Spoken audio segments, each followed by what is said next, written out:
We have made it. Yes, we made it to game week. We made it to game week. We are officially in week 0. Although, congrats, need to Jake. go on a little rant. Josh Pate put out the other day that on Saturday that we were still 2 weeks away. And I'm sorry, sir, but I'm watching week 0. That is the start of college football to me. Flowchart, Jake. Flowchart. Will the ball be kicked off for a regular season college football game on Saturday at noon? Yes. Then yes. College football starts this weekend, not in 2 weeks. Josh Pate usually hits. He's awful in that one. I can't sign on. I'm not on the Pate State freight right there. He missed on it. It's okay. Sometimes you miss. We don't. Yeah, I'm sorry. Other people do. We don't, though. We don't.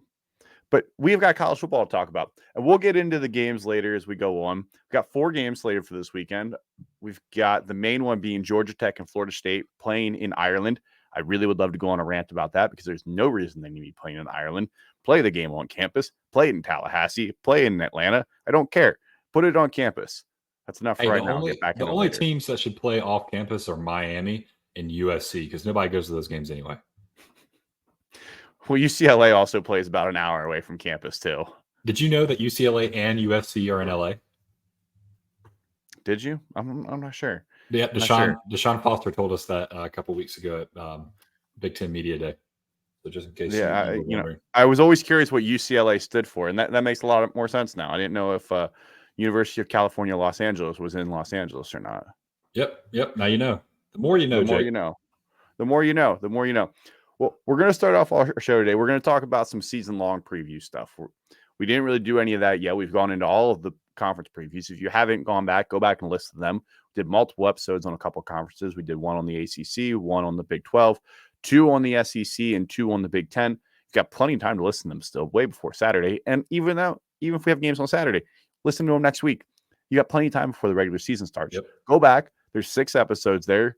Great guests on all of them. We have guys like Shahan Jaraja, got Eric McLean on here. We've got a bunch of different people. 3 Tech Pod, I believe, was in one of them. Yep, 3 Tech Pod. CF Budge. Yeah, plenty of great guests. Would love for you guys to go listen to that. So if you haven't done so already, make sure you go rate, listen to this podcast. Give us a rate 5-star if you're 5-star, but like William says, sometimes you're a 4-star listener. You're not always a 5-star listener. That's all right. Not everybody gets 5 stars. Not everybody can be great. Hey, always talking ball. Don't forget about the Always Talking Ball podcast. Always Talking Ball. They were on last week then too. But yeah, make sure you go listen to all of that. Make sure you go follow all the content on Twitter, Instagram, YouTube, Facebook, wherever you're following. Make sure you do it. But let's start today with the college football playoff. As everybody knows, if you haven't heard by now, we're gonna have a 12-team playoff this year. Did you hear about that yet? No, I thought we were in a BCS. Last time the college football game was out, we had a BCS. So, I haven't watched college football since the last college football game. The more you know. But we're going to have 12 teams in the college football playoff this year. 5 conference champions. So the top 4 are going to be seeded. 1 through 4 get a bye. And then 5 through 12 will be playing on campus at the higher seed. We're going to start with some risers and some fallers. So we're going to have 3 for each one. We're each going to have 3. Give a little bit of reasoning why we think that team's going to be up or why we think that team's going to be down. So, William, go first. Tell me who you think your riser is. And for everybody listening, this is a team that we think could be a fringe college football playoff team, somebody that's going to be in that discussion at the end of the year. Yeah, so I'm going to go ahead and get this out of the way because everyone knows I'm a homer, but I'm trying to be as unbiased as possible. So bear with me. Do not look at the jersey in the background. Which, by the way, Jake, new background. We don't have a random long rectangular picture of fish and bread and pheasants.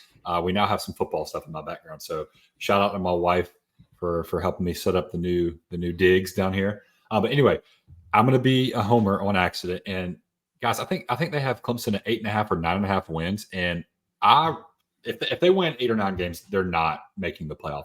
But I truly think this is an 11 to 12 win team. I think this team can go 12-0. K. Klubnik threw for 2,800 yards last year, almost 3,000 yards. Really struggled out of the gate. And then you could see flashes here and there. And then towards the end of the game, especially at the end of that Kentucky game, now everybody says, oh, Moose, it's Kentucky. Who cares? I want to see my guy make completions. I want to see my guy take their team down the field with a minute left to win the game. And he did those things, and he was making the good completions. He was throwing the ball away. He was making good choices. We got Matt Luke at offensive line coach. He's coming in. The offensive line is pretty hyped right now. Our receivers are healthy. So remember, Cade almost threw for 3,000 yards with, I think he threw to 15 different receivers. Like we did not have guys healthy all year long. So really excited about them. But I'm not going to beat that dead horse. Y'all know I believe really strongly in my Tigers. I'm on the Roy bus. You can jump on if you want to, but I'll kick you off. My second team is Iowa. And Jake, you and I talked about this before. You kind of threw me a bone. I was going to go somewhere else, but you reminded me my love for Iowa, my dirty, sickening love of watching Iowa Hawkeye football. And I'm definitely about to Hawkeye 2-0 on that thing, and I think Iowa's going to make it to the college football playoff. And one of the biggest reasons was one thing we alluded to before the podcast was they have one preseason ranked game before on their schedule, and that's Ohio State. I also think this offense is going to take a big leap forward. They have healthy quarterbacks. They're what's their big tight end's name again, Jake? You caught me off guard, and I can picture him, but I'm currently blanking on his name. Luke Lachey. Luke Lachey, not Nick Lachey, but Luke Lachey is back and healthy, and he's got first-round talent, guys. This Iowa team's going to be great, and we know that defense is going to be great. So I would not be surprised to see them win 10 games. And Jake, correct me if I'm wrong or what you think. I think the threshold to make it to the college football playoff is 2 losses. I think Iowa – I think you're right on the right page there. 10-2. I think they could dissect this Iowa team, and it would also depend on the other candidates there. Yeah. I think a 10-2 Iowa team with a loss to Ohio State, and let's say the other loss is Wisconsin, because you look at their schedule, their non-conference games are Illinois State, Iowa State, Troy, and then they go Minnesota on the road, at Ohio State, versus Washington, at Michigan State, versus Northwestern, versus Wisconsin, at UCLA, at Maryland, versus Nebraska. Iowa comes into the season ranked in the top 25. I'm looking at their schedule. It makes so much sense that all they need to do is beat the teams that they're ranked ahead of. Yeah. And they're 11-1. You get one slip up in there as well. You're 10-2. That's a really good shot. And I do think that by the time the season's over, they're going to have more than one ranked team on this resume. Right. I think Wisconsin is going to be good enough to get ranked at some point in the year. It wouldn't shock me if Nebraska is ranked at the end of the year. Northwestern tends to just surprise people. Iowa State could be pretty good this year. I could be convinced that there are 3 ranked teams on the schedule at the end of the year. And if they've got 1 or 2, that's going to help the resume. And if they don't, and it stays exactly how it is, that could also hurt them if they're on the bubble with a couple other teams like a Penn State, like a Missouri, like an Ole Miss. But I believe in the Iowa team. I believe in Kirk Ferentz. The other thing is if they go 11-1, they might be playing the Big Ten championship. Yeah, I think they're a lock at 11-1. Yeah, they really could be, because Ohio State has a really tough schedule. Oregon has a pretty tough schedule. So, yeah, I wouldn't doubt that. And then losing in the Big Ten championship, I don't think boots them out. I mean, I think it just came out that conference championship games do not count outside of making it for a lock-in, which doesn't make any sense to me. So they're saying it doesn't count against you or for you to play in the conference championship game. So if you lose, it's a wash. Yeah. I don't know how you can say that out loud if you're the committee member. So are you telling the committee members do not watch the conference championship because we don't want you making biases? Because if they're watching those games, that's going to be on the forefront of their mind. And if an 11-1 Iowa team goes and plays Ohio State in the Big Ten championship game and gets freaking blasted, there's no way they make it in. But if they don't, I mean, so I don't know. I think 11-2, they'd still be in. If they were 10-2 and go to 10-3, I think you have a different discussion there. Right, but my point is, like, I think it's a foolish thing to say. There's no way that's not going to be taken into account, whether it's on paper that it's taken into account or not. It's going to be taken into account. And then I'll jump into my third team, Jake. I think as a collective in this podcast, we love Kansas. We love the Jayhawks. Kansas. We are big Jayhawks fans, especially if Jalen Daniels can stay healthy. If Jalen Daniels is healthy, they are one of my favorite teams to even win the Big 12. And you want to talk about schedules, easy schedules. Kansas doesn't play a tough team really until Kansas State in October. In October 26th, they go to Kansas State. That's going to be tough. Then they go to Iowa State. So 2 tough games back to back. BYU. Who is Colorado? We don't know. That could be a tough game at the end. And then I think Baylor is going to be really good this year with Finn. Duran, is it Duran? Daquan. Why is his name slipping me? So Daquan Finn over at Baylor. I think they're going to be a pretty tough team to play. And you're going to Baylor, so to Waco. But I love Kansas. Their offense is going to be electric. I love the running back.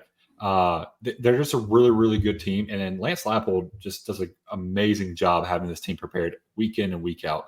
I mean, how many times have they had quarterback or injuries throughout his tenure, and they just continue winning games? So Kansas is my third riser. I really, really think they have a solid shot to make the college football playoff. Yeah, we are big Kansas fans over here. Shout out Lance Leipold, slid in the DMs. If you're listening, we love you, Lance. We love you, Lance. Not kidding. Lance Leipold did slide in my DMs to say and thank we're not you kidding for that we do ranking love us. you. We do love you. He was very appreciative that we ranked Kansas in the top 25. Yeah. Didn't even complain about where we ranked. Just we're happy they were ranked. Yeah, go check out our top 25 if you haven't already.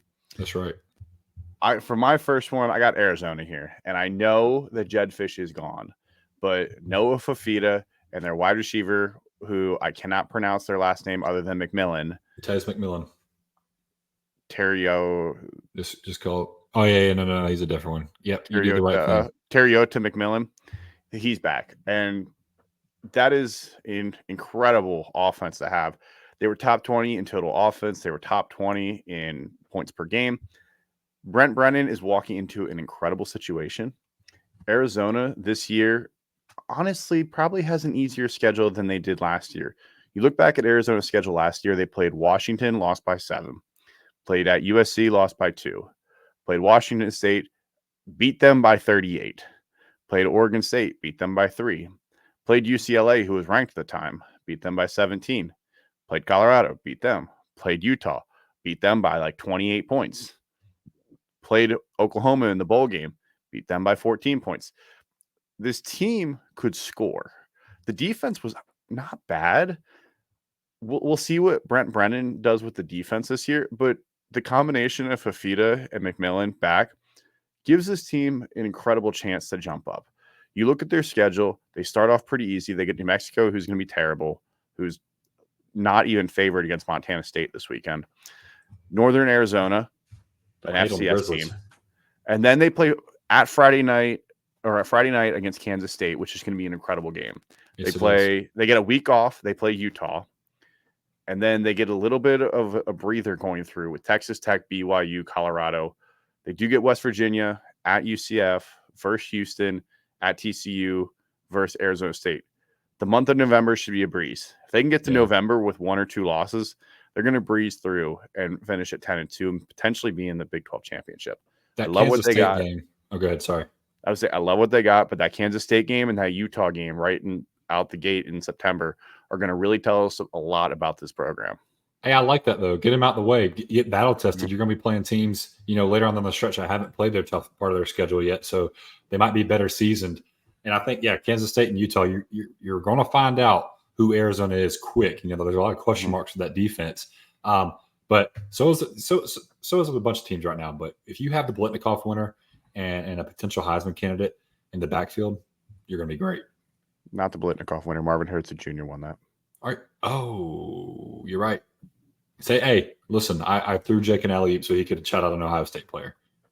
Yeah, that was all purposeful. We don't make mistakes. Next one I got here is Missouri. I think Missouri has the chance to have one of the best offenses in college football. Brady Cook is back. Brady Cook was efficient last year, threw 21 touchdowns, only 6 interceptions. And the big thing is he brings back basically his whole wide receiving core. Luther Burden, who I believe is going to be the number 1 wide receiver this year. I think he is the favorite for the Blitnikoff. Dude is an absolute monster, game-changing wide receiver. He is basically the Marvin Harrison version at Missouri. And you saw what Marvin Harrison did, and I think Brady Cook is a better quarterback than Kyle McCord. He's also got Theo Weiss. He's got Mookie Cooper. He's got 3 guys that were his top receivers that are back. The question is, Cody, it is great. He was a former Buckeye, and he left. Love him. Mookie Cooper was a great name. Cody Schrader's gone, though, if you didn't know he was a walk-on. Did you know that? Shout out. I did know that. Shout out walk-ons. He was a walk-on. So they've got to replace him. We'll see. It looks like Nathaniel Pete could be the guy. We'll see who else is there. But that's another great name. Nathaniel Pete. Having your quarterback and his 3 top wide receivers back, that's a match made in heaven. Think how much chemistry you got. They're already right on the fringe of being a college football playoff team. We'll see what Missouri's got this year. When you look at their schedule, it really boils down to a couple weeks there at the end of the year. A&M, tough game on the road. At Alabama versus Oklahoma. And then there's always some trip-up games in there. You can't sleep on Auburn.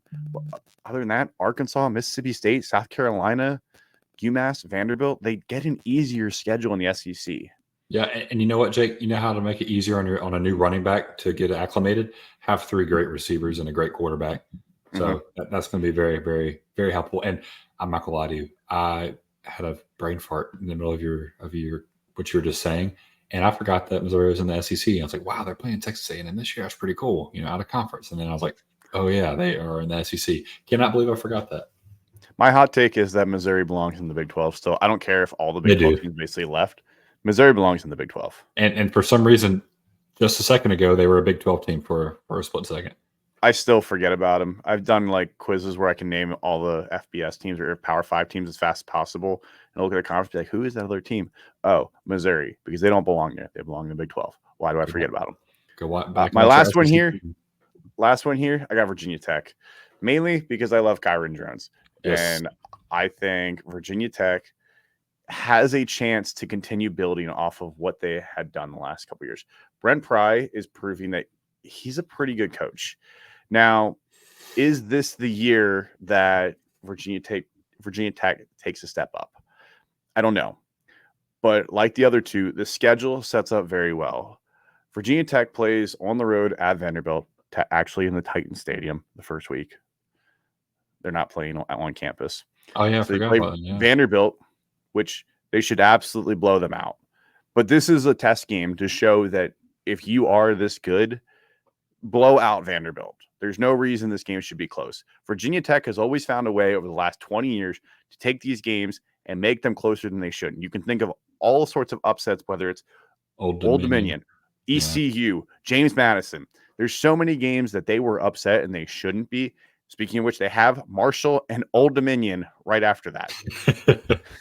They like playing in Virginia, in the Virginia area.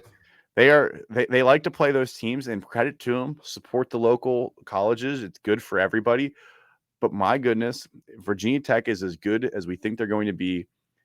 Walk into Vanderbilt, win that game by 30, host Marshall, win that game by 30, go to Old Dominion, win that game by 30, and then you actually have a tough game against Rutgers. I don't care what people think. I know the Rutgers has the stigma. Kyle Monangai is a great running back. He's going to be tough.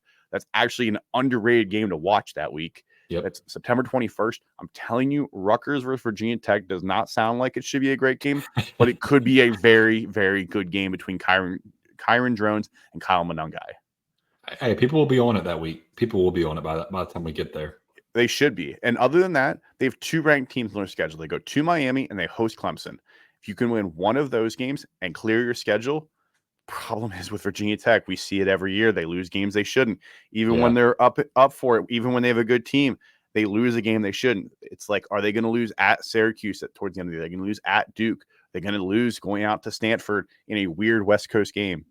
But, you know, Jake, that's the biggest tell on a culture change. So Brent Pry's been there. I think this is his 3rd year. I believe it's his 3rd season.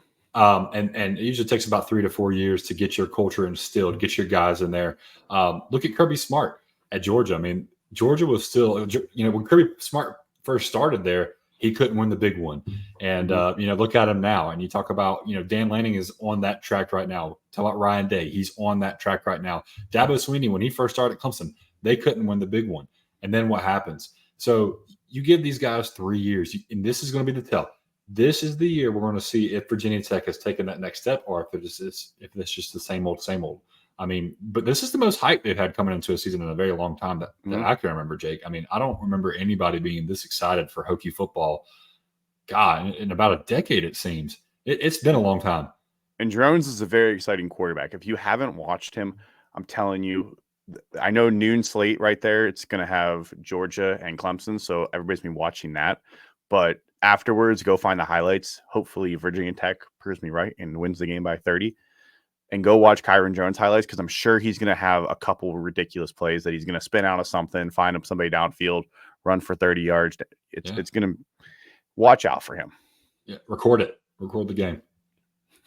All right, let's go to 3 fallers. So these are teams that are pretty highly ranked that we think are going to finish worse than expected. You know, somebody that by the end of the year, we're not even having a discussion about them being in the college football playoff. Yeah, and I've got some shocking names on here. I think my second one might be the most shocking, Jake, but I just, I almost put your second one on here and I took it off because you had it. Oh, okay, good. I beat you to it. So Michigan is my number one. I don't think this is as crazy as a take as some people might think. Yes, they won the national championship last year. Yes, they have a fairly easy schedule, but good God, what is that offense going to be?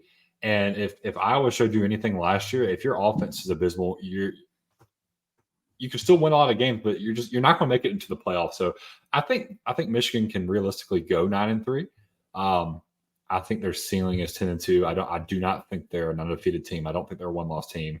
I really think their sweet spot is 8-4, 9-3, and that's just not going to do it. Even though again, they're coming off that national championship, they're preseason ranked in the top 10. I'm just not sold. That defense is going to be one of the best defenses in the nation, but they're going to be on the field a lot. So that scoring defense might be a little higher than some people might have anticipated, but that's just because they're going to be on the field a lot, in my opinion. I mean, I think Alex Orji is going to be the starter. I don't know if they've announced it yet, but that would be they haven't, but all signs are pointing to him being the starter. Yeah, but then Donovan Edwards, I think, is going to be an electric running back. Michigan always has a good offensive line. I think they're going to be a good enough offense. I think they're going to lose some games that they would have won, had they had a better quarterback or a better receiver. And then I'm gonna move on to my next, and I think this is probably my hottest take, and that would be Texas. So Texas is on a lot of people's radar to win the SEC, let alone make the college football playoff. And I'm just not sold on Texas. I don't know what they've done to change that defensive backfield that was ranked 113th in total passing yards last year for allowed. And you go and you get Andrew Makuba out of Clemson, who, by the way, said that Clemson wasn't pushing him. They were the 8th ranked pass defense, and he goes to the 113th ranked pass defense. But you weren't being pushed. Anyway, I'm not salty. And you go to Texas, and the Texas offense is going to be legitimate. However, you lost Xavier Worthy. You lost A.D. Mitchell. You lost Jatavion Sanders. You lost what's the running back's name? Jonathan Brooks. What do you have coming back? And then now you have 2 of your top 2 running backs get hurt in fall camp. I'm not completely sold on what this Texas team can do. And I think a lot of those close games that they won last year, I think they drop them. I think Oklahoma can catch them again. I think that Michigan game is going to be fun to see because I think Texas's strength is their offense. They're still going to be able to score. I think Quinn Ewers is a great quarterback. And I am questioning some of their weapons, but I think when you have a good quarterback like that, he can compensate for that, but not against a team like Michigan who plays really good defense. So you're going to have a weak defense going up against a weak offense and then vice versa. So we'll find out a lot about Texas that week. We'll find out a lot about Michigan. But if you look at it at the end of the day, I think Texas is a 3-loss team. I think they're a 4-loss team, and I think they just missed the playoff. I think you're on the right track there, and this is the one that I agree with you on. And you look at that wide receiving core last year; they were electric. You talked about how they lost 2 running backs already. Quinn Ewers has struggled to stay healthy over the course of his tenure. He's gotten injured in both of the last 2 seasons. Yeah. What's the odds that he stays healthy for the whole year? And then you have an SEC schedule now. You talked about Oklahoma. They play Georgia. There are potential losses on this calendar. They play Michigan, the other team you talked about. One of them's got to win the game. Yeah, I think that's going to be an ugly game. And then another thing I didn't mention is you lose your 2 best defensive linemen last year, and Tavondre Sweat and Byron Murphy the second. Like those were 2 first-round defensive linemen. I think Jatavion Sanders. Tavondre Sweat went in the second round, but still, they were arguably the best defensive tackle combo in the country. Right. So what is that defense going to look like on the front and the front 7 too? Like you lose a lot from that team, and that secondary was not great last year. No, like I said, 113th ranked in the country. They were piss poor. So if you shore that up at all, maybe you step it up. But I'm just not sold on Texas this year. I don't buy the hype. I do not think we see burnt orange in the playoffs next year. And then my last team, Jake, is LSU. And we hit on this a little bit in the SEC preview. I don't see Nessmeyer being that guy. I think you lose a lot by losing Jaden Daniels. And you lose that running threat. Like, there were so many times that he would have, like, Nessmeyer's going to be sacked where Jaden Daniels would have got a 20-yard gain. And the defense was terrible last year. Terrible. And I just don't think they did enough to change that. So, yeah, the offense takes a 10-point drop back, 15-point drop back. They're not scoring as much. They're going to lose a lot more games because they were needing to score 40 in games to win. I mean, they were in a shootout with Ole Miss.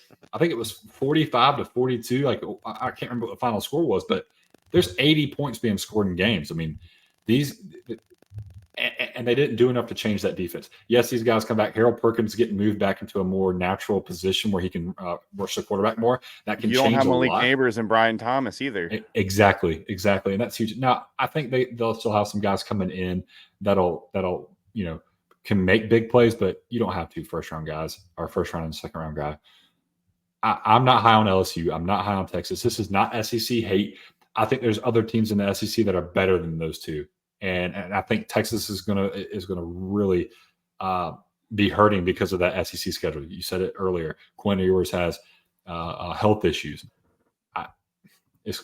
I know that Texas thing's going to be a hot take. I'm just not sold on them, Jake. My first one here is Notre Dame. And most of this is because I don't think Riley Leonard is the savior of the program. That defense should still be very good.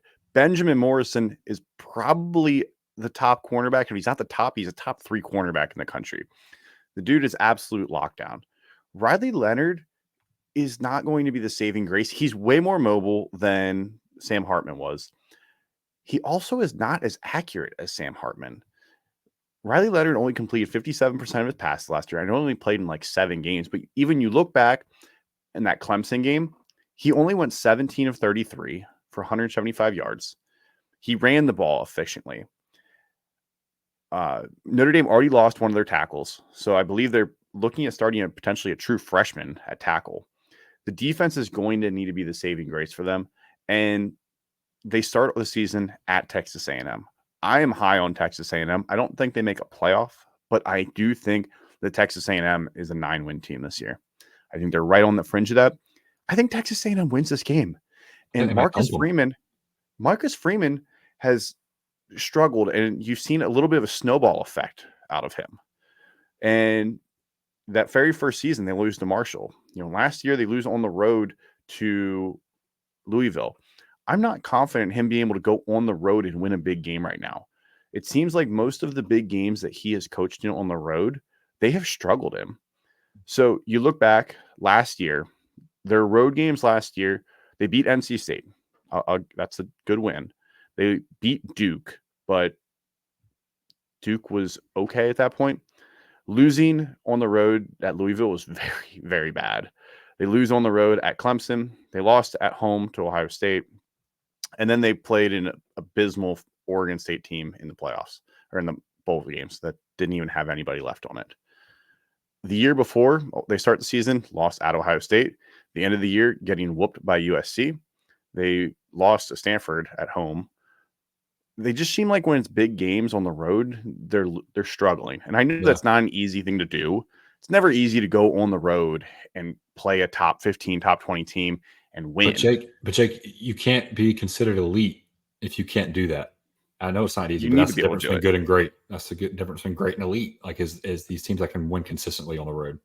Notre Dame can prove me wrong by going down to College Station and winning by 2 touchdowns. Yeah. I will own up to it that I am wrong if they go down and beat A&M by 2 touchdowns. But I don't think that's happening. I think the only way they win by 2 touchdowns is if it's 17-13, because I'm not confident in this offense being able to score a bunch of points. This defense is going to have to hold teams to 14 points or less to win games. Yeah, I agree. I think Riley Leonard is fine. I don't think he's much better than Sam Hartman. I think Sam Hartman was a better passer. I think Riley Leonard is just more mobile. Yeah. Next one I got on here is Oklahoma. And this is honestly just a schedule thing. They have an absolutely brutal of a gauntlet schedule this year. This is almost Florida-esque. They play at home versus Tennessee, the neutral site against Texas, at Ole Miss, at Missouri, at LSU versus Alabama. They are the 16th ranked team in the country. I think they lose at least 4 games. Luckily for them, their non-conference is Temple, which, they might lose. They might lose that game. Temple Talk. They made it. Temple Talk. Houston, they'll beat Houston. Tulane, if this was last year's Tulane, we'll be having a different story with Michael Pratt. But, Willie Fritz is gone. This is a different Tulane team. Yeah, at Auburn, don't sleep on that one. South Carolina, Shane Beamer could be coaching for his job. Now, granted, it's at home. But once you get into the SEC schedule, none of these SEC games I look at and go, that's a win. Right. I think South Carolina should be a win. At Auburn should be a win. Other than that, there's none that I look and go, wow, that's going to be a win. Now, they will win a couple of them, but I do think that they're like an 8-4 team. Probably be ranked because of how tough the schedule is. But don't be shocked if they're 8-4 and they're like ranked 24th or 25th if Jackson Arnold is not the savior that they think he might be. Yeah. Is it possible that an 8-4 team with a really tough schedule gets in above a 10-2 team? I don't think so. I think 4 losses definitely knocks you out. I think 4 losses is like the absolute threshold of like you're out. I think 9-3 you're going to be needing help. You're sitting right on the bubble. 10-2 with at least 1 or 2 good wins, and I'm pretty sure you're in. This kind of gets rid of like the super ugly loss. Like if hypothetically Temple did beat Oklahoma that first week, and Oklahoma's only other loss that year is like Alabama, like 10-2, they're gonna be fine. They're gonna look and be like, "How'd you lose to Temple?" But like you also beat Ole Miss and Texas and Tennessee and LSU and Missouri. Well, let's like Florida and Iowa. Florida goes 8-4. Iowa goes 10-2, and Iowa loses to Ohio State and they lose to Wisconsin, like you said earlier. And Florida beats Miami. Beats that would be Alabama. Such a great conversation. Yeah, that would be such a great conversation between those two. I don't know how the committee could sit there and not have Florida come in. Like if it's coming down between those two teams, obviously there's a lot of other teams in Power 4 that would probably be in between that. But what if it comes down to those two? I mean, I think it is very, very, very unlikely that we come into that scenario, but I wouldn't doubt if we see it soon. We have to see how the schedule plays out, because we could say, I was playing 1 ranked team, but at the end of the year, 2 teams surprise, and all of a sudden Wisconsin's also ranked, and Nebraska finishes 24th. Yeah. And now they have and Iowa State, is 20th, and now they have 4 ranked teams on the schedule when they started season with 1. And Florida's ranked teams, they could have 8, and by the end of the season, it's 5. And right. It's just very different. I can't wait to hear you talk about this next one. I'm not buying the Miami hype train. I'm sorry. I'm just not buying the Miami hype train. Cam Ward, I have been on the Cam Ward hype train since he left Incarnate Word, and I've got the receipts to show it. If anybody wants them, I got them. I'll give them to you. I wrote an article about him 2 years ago when he was transferring to Washington State about how I was excited for him. Yeah. And he was good. His first year, he was good. His second year is even better. He can't take care of the ball, though. That's the big concern. He can't take care of the ball. And Miami lost the game last year because they couldn't take care of the ball. Yep. The schedule is not super difficult. I'm interested to see how they use some of these guys. They've got a couple playmakers. Xavier Restrepo. I can't say Restrepo. Yeah, Restrepo. Xavier Restrepo. They've got a running back who I'm blanking on his name as well, who is coming back. Damian Martinez, I think he's the guy from Oregon Oh, State. You're right. Damian Martinez is transferred in. And then they've also got Mark Fletcher, who was a pretty good running back for them last year. And Arroyo, they're tied in. Yes. So they've got some talented guys there, but I'm not a Mario Cristobal guy. Maybe they go 9-3. Maybe they go 8-4. I think they at least go 8-4. The schedule should be easy enough. But if I'm telling you, if they go to South Florida or go to USF and lose. Well, who was it just saying Miami's 11-1 or bust? Like, I don't understand how you can put that pressure on this team. No, at Florida, very first weekend, that's not an easy game. I'm telling you, that's not an easy game. Don't be shocked if Miami loses that game. Florida A&M and Ball State's a chance to recoup. At South Florida, Alex Golesh knows what he's doing over there in Tampa. He knows what he's doing. Ask Alabama. Nick Saban. Friday night game versus Virginia Tech. That's tough. That's going to be a fun game. That's going to be a fun game to watch. You go very next week on the road to Cal. Cal is better than people think. They're not great, but they're likely going to be a bowl team at least. So you have to respect it. At Louisville, don't know what you're getting out of them. I forget who their quarterback is right now, but Shough. Tyler Shough, yeah, Shough. Florida State, Duke with Malik Murphy, Georgia Tech, who I think is going to be better than people think. Wake Forest is going to suck. They'll beat them. Syracuse at the end of the season in Syracuse with Kyle McCord, and they could be an 8-win team. Syracuse could be an 8-win team or so they could be a pretty formidable opponent. I don't look at the schedule and feel good about it. Mario Cristobal scares me. I don't love how he coaches. I'm not a fan of his style, and I don't think it's going to work out. And I think things are going to start getting sour in Miami. I think he survives the year, but I think he enters 2025 feeling his seat pretty warm because they went out on a limb for him, and it ain't looking great right now. So that's our risers and fallers. Make sure you tell us why we're right or why we're wrong. We're always love to hear why our opinions are wrong or who you think should be in the risers and fallers. Next, let's jump over to Heisman, because while this is a quarterback-driven award, it is the most prestigious award in college football. Yep. And so we got to talk about who we've got on here. But first, there are 7 favorites, 7 betting favorites, according to FanDuel. Jalen Milroe, Carson Beck, Quinn Ewers, Dillon Gabriel, Will Howard, Nico, I'm not saying his last name, and Jaxson Dart. Iamaleava. That one. Out of those 7 names, who do you think has the best chance to win the Heisman? I think Dillon Gabriel. Out of all of them, I think you put season, you put hype, and then you put talent all together. So Oregon is joining the Big Ten. There's a lot of hype around Oregon. There's a lot of eyes on Oregon. So if he goes out there and plays like he's capable of playing with the weapons that he has around him, I think he's got a really good shot. My sexy pick that could go really sour really quickly is Jaxson Dart. I don't think that team wins it because I think they end up missing the playoff, maybe underperforming in a couple of games. But I think with the amount of weapons he has around him, he could throw for almost 5,000 yards this year, and I wouldn't blink an eye. Like I wouldn't bat an eye. I wouldn't be shocked if Jaxson Dart is sitting in New York at the end of the year. So, but Gabriel's my favorite. Jaxson Dart would be my sexiest pick out of the top 7. I'm going to take Jalen Milroe on this. I know he's not the best passer, but I think Kalen DeBoer has talked about how he can move his system to help fit the quarterback.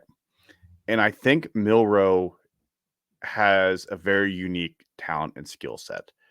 I mean, he is like a freight truck when he runs. He is not super elusive, but boy, can he run some people over. I mean, he finished with 12 rushing touchdowns last year, including 4 against LSU. He didn't throw for a touchdown against LSU, but he scored 4 touchdowns rushing. Who do you think runs better, him or Jalen Hurts? I feel like they're similar quarterbacks. I think Hurts is a better runner overall, but I think Milroe is just a little more violent of a runner. Yeah. That's at least my perceived thoughts. Now, they've got to figure out their weapons because they lost a bunch of wide receivers. Isaiah Bond is now at Texas. Benson, I forget his first name, is over at Florida State. So we'll see what the weapons are, but they're Alabama. Always have been, always will be. They still recruit really well. Might be some younger guys like Ryan Williams. So we'll see what happens. But it wouldn't shock me in the least if Jalen Milroe is hoisting the Heisman because he does like a Tim Tebow 20-20, has 20 rushing touchdowns, and 25 passing touchdowns, and only throws 4 interceptions. 45 total touchdowns, 3,000 passing yards, 700 rushing yards, and comes up big when they play, I don't know who they've got, Oklahoma, and LSU or who else that they have on their schedule. That would be a big game. Oh, they play Georgia, don't they? Oh, yeah. Yeah, they play Georgia. So that don't be shocked if like he has a big game against Georgia, and that helps raise his stock. All right, let's jump into our dark horses for this. So you want to go first? You want me to go first? You go first. I'll be going first. You go first. All right. First, what I'm going to say here, it's going to probably anger some people, but I'm going to take Shedeur Sanders here. Shedeur Sanders is like plus 4,000 to win the Heisman. And if Shedeur Sanders and Colorado win like 8 games, they're going to force his way to New York City.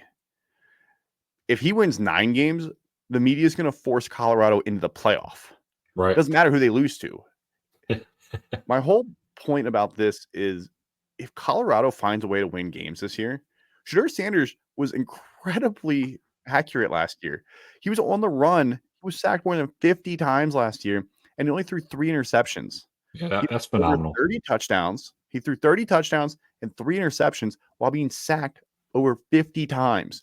If that offensive line gets 10% better and he sacked 1 less time per game, and then you even take that down to the 40s, they're going to be a better offense. They play an easier schedule this year. There's no reason Colorado shouldn't be in a bowl game this year. And if the offensive line, the defensive line actually improve and get better, Shedeur Sanders is going to find himself in New York. He's got all the media hype. People are already following Colorado like it's nobody's business. You saw how much hype they had when they started 3-0 and they played a terrible TCU team, a Nebraska team that was shooting itself in the foot. I don't remember who their third game was, but I know Colorado State, and they nearly lost to Colorado State. Yeah. And then they got absolutely boat raced by Oregon, and it still didn't stop the hype. Yeah. And like to talk about Shedeur Sanders, you can hate on Colorado. It makes sense. They bring a lot of that on themselves, but you cannot hate on the production of Shedeur Sanders. You can't. Like yes, he's gaudy. Yes, he runs his mouth. Yes, that whole team is like that. But Shedeur Sanders, the production doesn't lie. The stats don't lie. And like you said, he got sacked 1,000 times last year and still only threw 3 picks. That is insane. That's insane if you have a clean pocket. I mean, that should speak to what kind of quarterback this guy is. And all 27 touchdowns, not bad. 27 touchdowns, 3 interceptions. But still, like that's a 9 touchdown to 9-1 ratio. Yeah. Hey, you don't get math like that anywhere else. That was quick math, Jake. That was great math by us. And I know people love to hate on Shedeur Sanders, but I'm telling you, the production, the efficiency is there.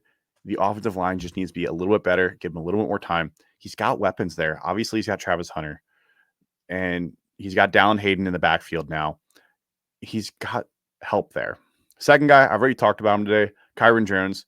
Dude is a beast. If Virginia Tech has any chance of getting to the college football playoff or getting a chance at the ACC, it's going to be on the back of Kyron Jones. Dude is an absolute monster. Slings it around. I could see him making the jump. He's a true long shot. If you really want to go bet on him, I think he's like plus 10,000. By all means, go bet on him. Williams got some better people with insane odds if you want them. And then my other one's Brady Cook. We talked about Missouri already. Just sticking with my trend here. He's throwing to Luther Burden. He's throwing to Theo Weiss. He's throwing to Mookie Cooper. He's throwing to guys he knows. That helps. That chemistry is really, really good for a senior quarterback. Yeah. When you have guys that you've been throwing to for years now. Brady Cook, if he throws for 4,000 yards and 40 touchdowns, A, Missouri should be flirting with the college football playoff, and B, he's probably finding himself in New York. Well, look at Jaden Daniels last year. Like all the questions around Missouri's defense. If Brady Cook has to score 4 touchdowns a game, that's going to be huge for his Heisman odds. Huge. I love that pick. I love that pick right there. If you don't mind, I'll step into my bad boys, my little underdogs, my walk-on picks, if you will.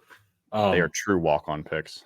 I stole this from Jake. I have to come clean. Preston Stone, I love that pick. SMU is my dark horse in the ACC. I think they're a 10-3 team. And I think, Preston Stone breaks his leg last year, but he was playing extremely well. And I think if he has an entire slate under his belt this year, his stats are going to look great. And another thing, we talk about eyes. When you talk about the Heisman Trophy, you have to talk about who's watching you.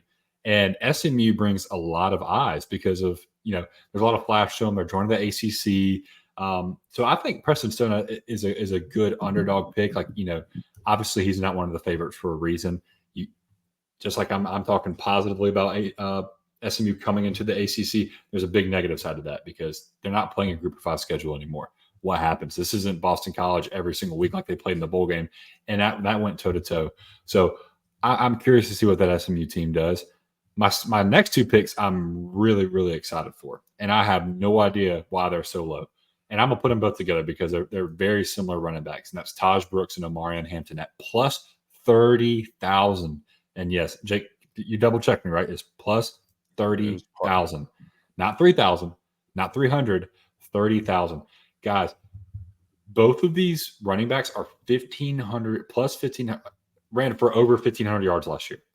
1,500 yards. That is absurd. That's not including the receiving game, and that's not including if I think Taj Brooks did a couple of returns last year.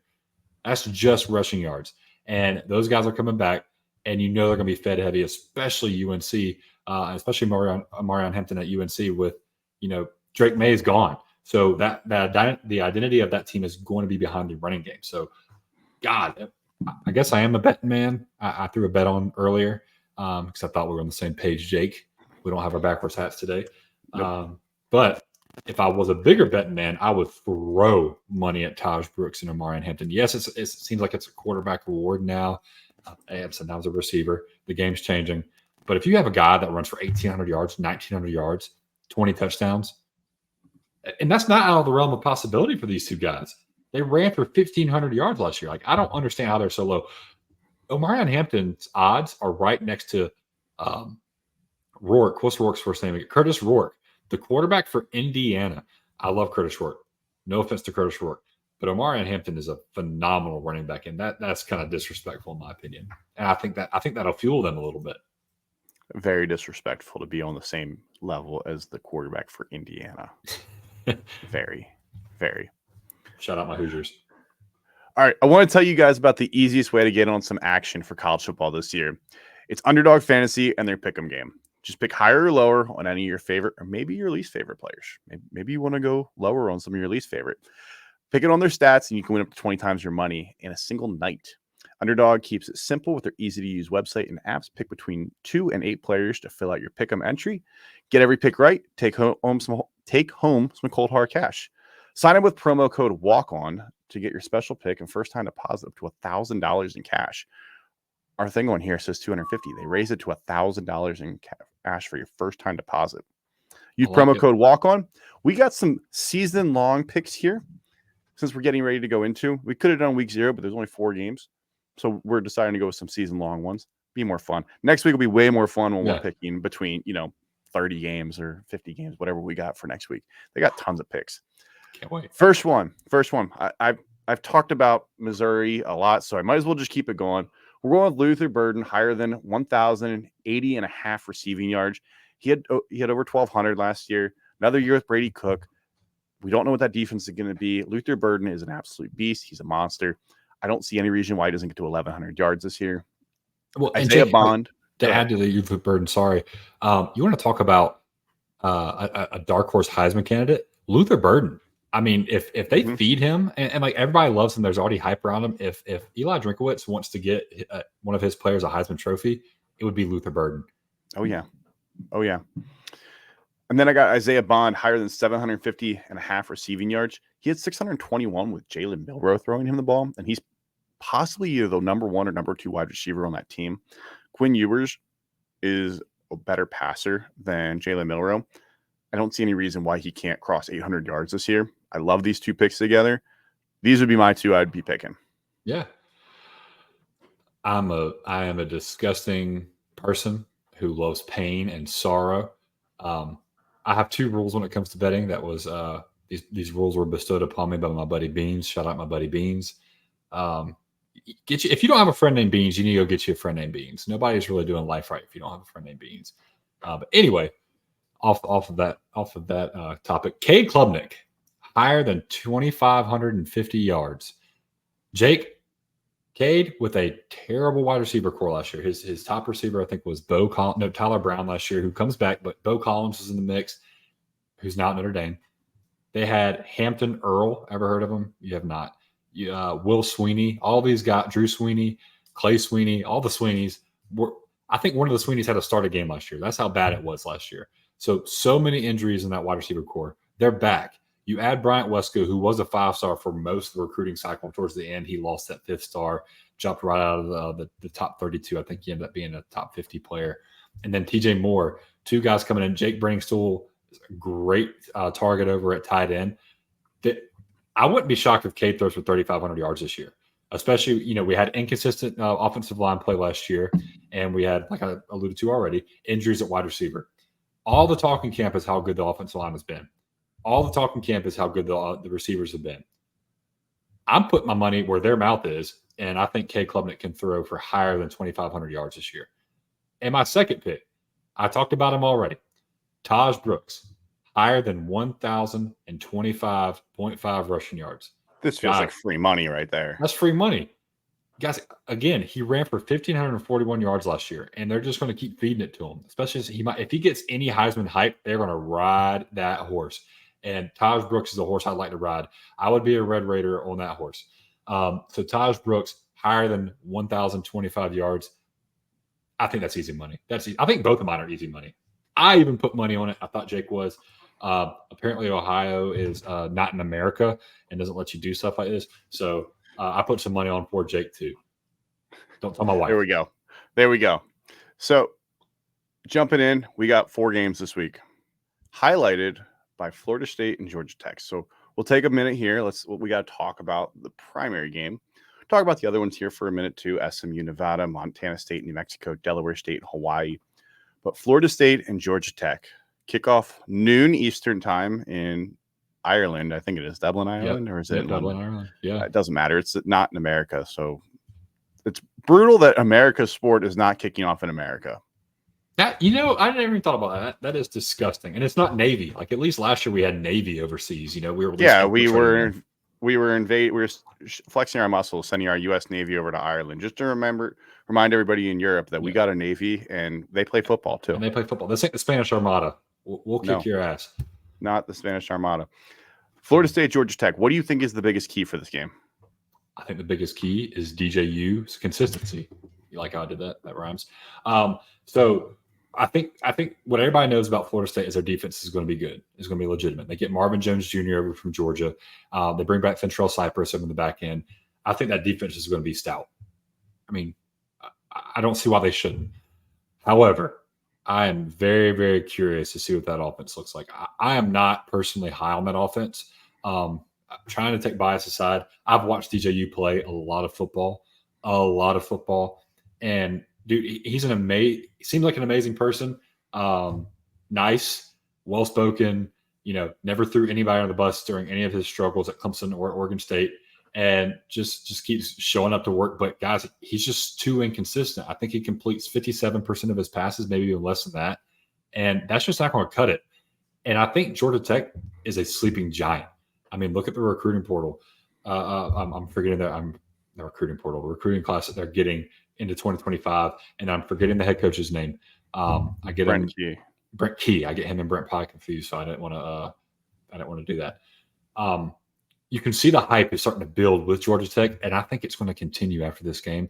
I think, spoiler alert, I think we're going to talk about it later, but minus 10.5.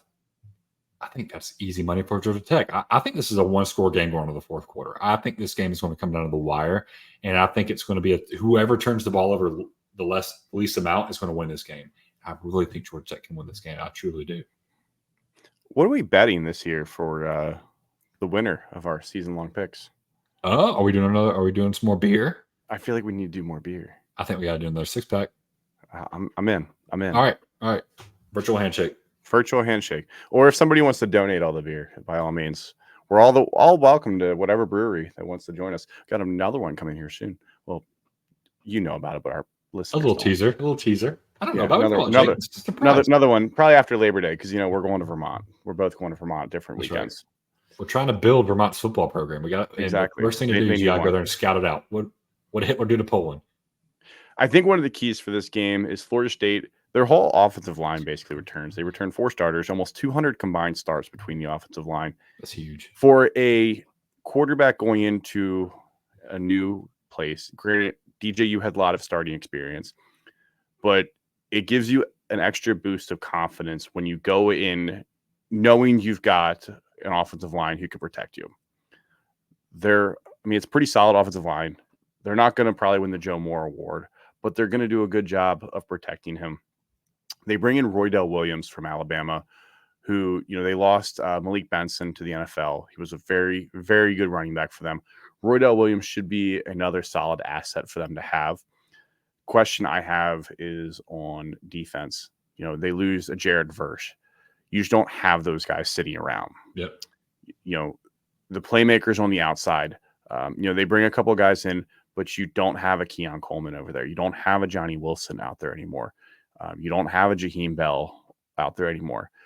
Right. Who is DJU going to make plays to?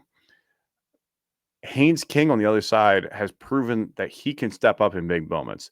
We saw what he did against Miami with 45 seconds left or whatever it was. He drove down the field and scored a touchdown.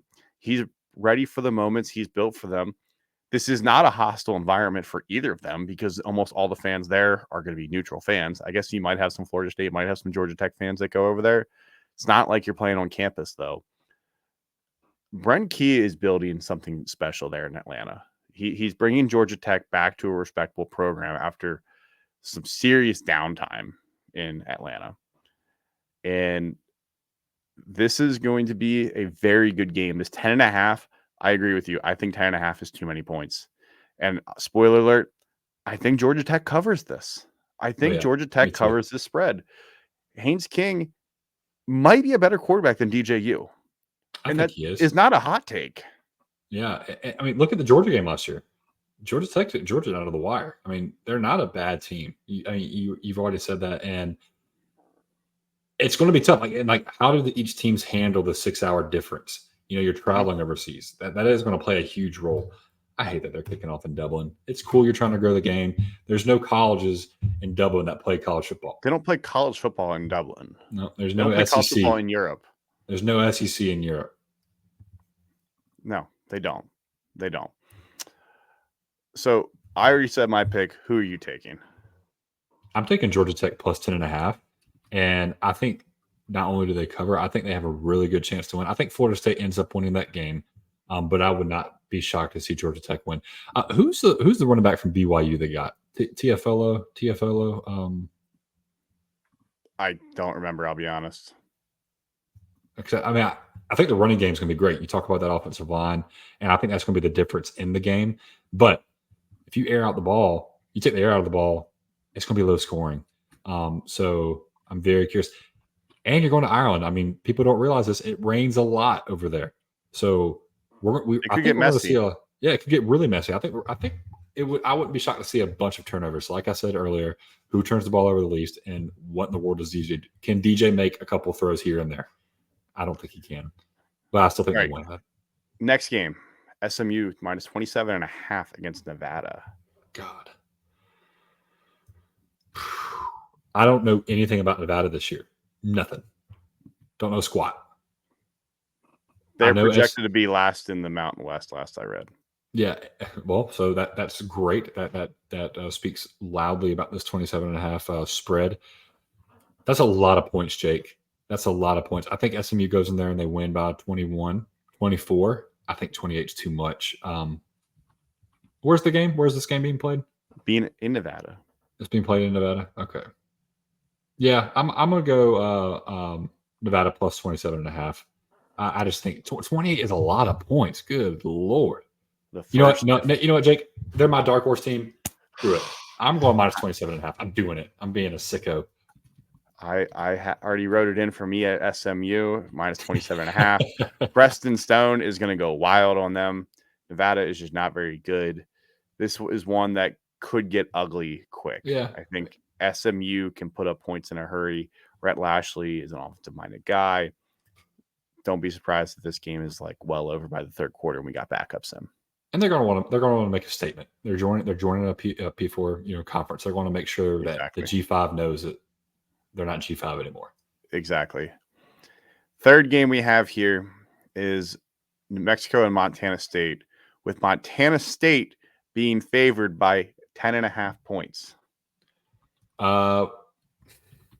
again, like I love Montana State. I love watching. Anytime I see them on TV when it's 10 p.m., you're sitting back. You just finished a long day of watching all the other college football games, so you want to relax and turn your brain off and give yourself a break and watch some Montana State.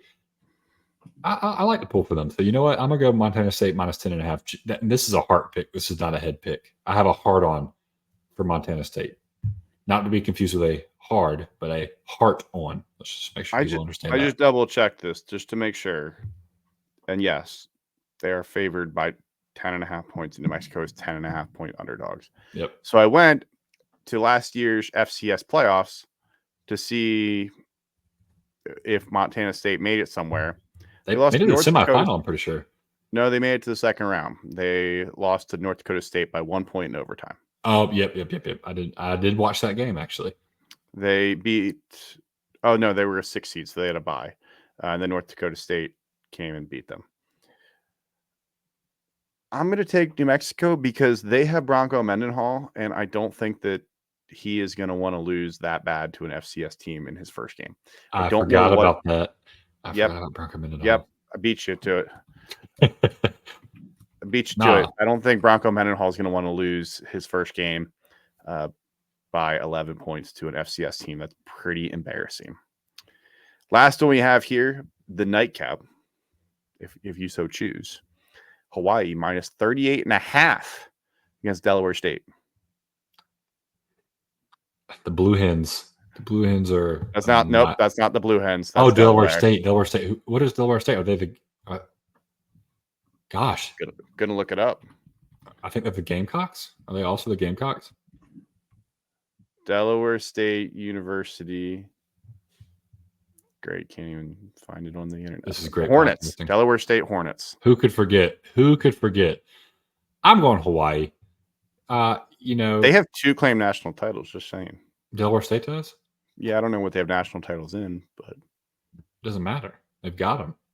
Who else could say that? 2007 Black National Championship. They're HBCU. Oh, they're HBCU.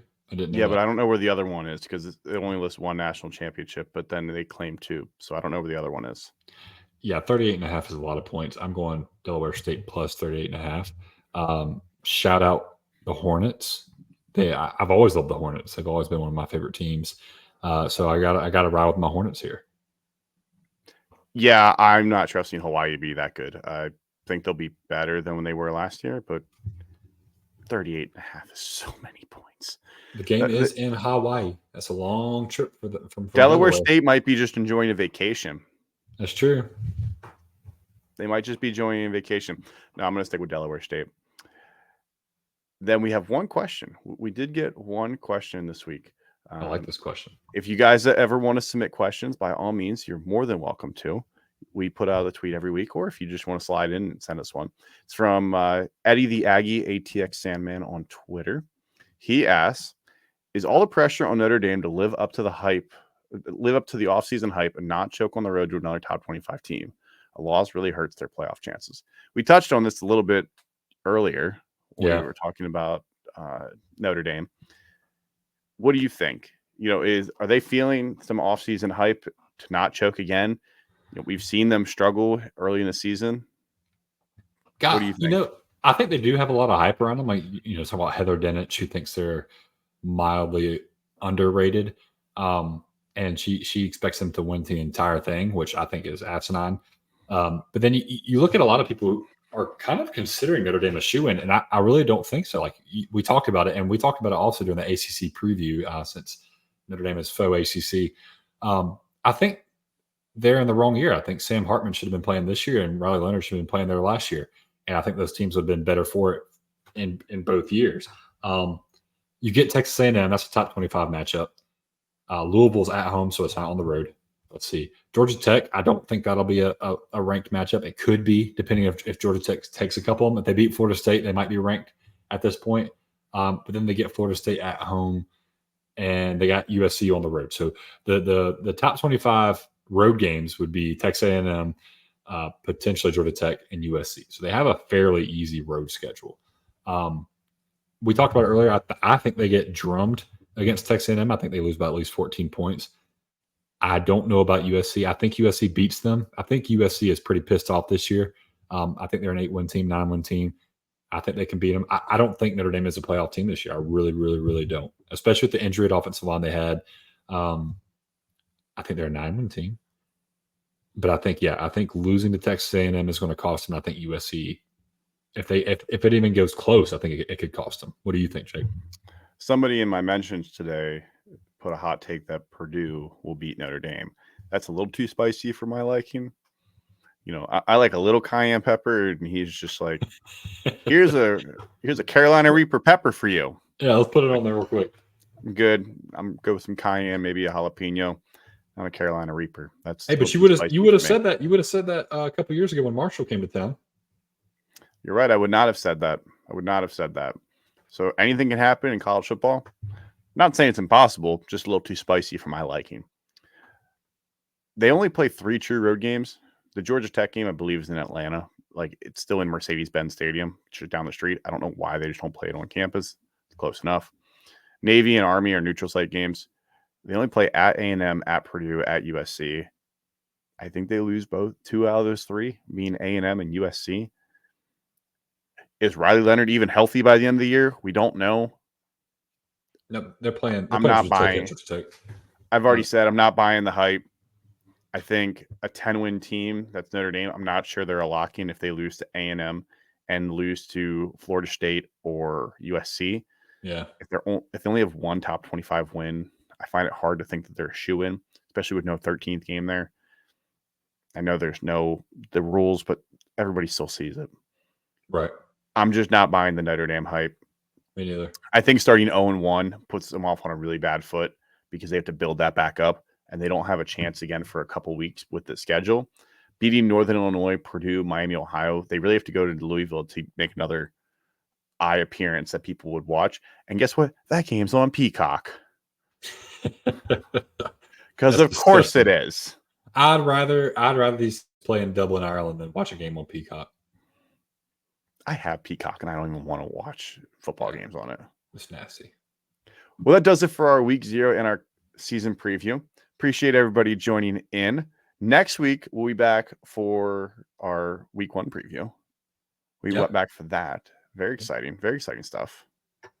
I'll be getting back from Vermont and jumping right in on we're a podcast of the people. Like, I'll be coming back from a tough, arduous trip with my family from Vermont and giving you just hot takes on week 1. Just humbly, you need to appreciate that. No choice but to appreciate that humbly. Hey, and I'll be getting ready to leave for Vermont. Should be most of our episodes should be releasing on Wednesdays this year. There'll be maybe a couple changes throughout the year, but if you're with us, make sure they'll be out on Wednesdays. Get you ready for the upcoming weekend, and we'll also recap every week. With that being said, like we said earlier, make sure to go check out Underdog Fantasy. Use code WALK-ON. Get up to $1,000 on your first time deposit, and you can claim your special pick as well. So make sure to do that.